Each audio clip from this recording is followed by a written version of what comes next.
the 69th session of the Senate in the first regular session of the 20th Congress hereby called to order. Let us pause for a minute of silent prayer.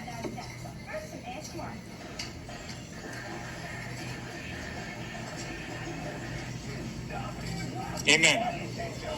The Secretary will call the roll. Let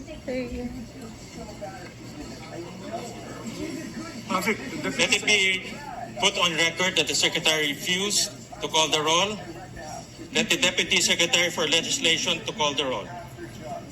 Roll call of members, the Honorable Senators Aquino, Cayetano Pia, De La Rosa, Ejercito, Escudero, Estrada, Gatchalian, Go, Hontiveros, Lacson, Lapid, Legarda, Marcoleta, Marcos, Padilla, Pangilinan, Soto, Tulfo Erwin, Tulfo Rafi, Villanueva, Villar Camille, Villar Mark, Zubiri, Senate President Cayetano Alan.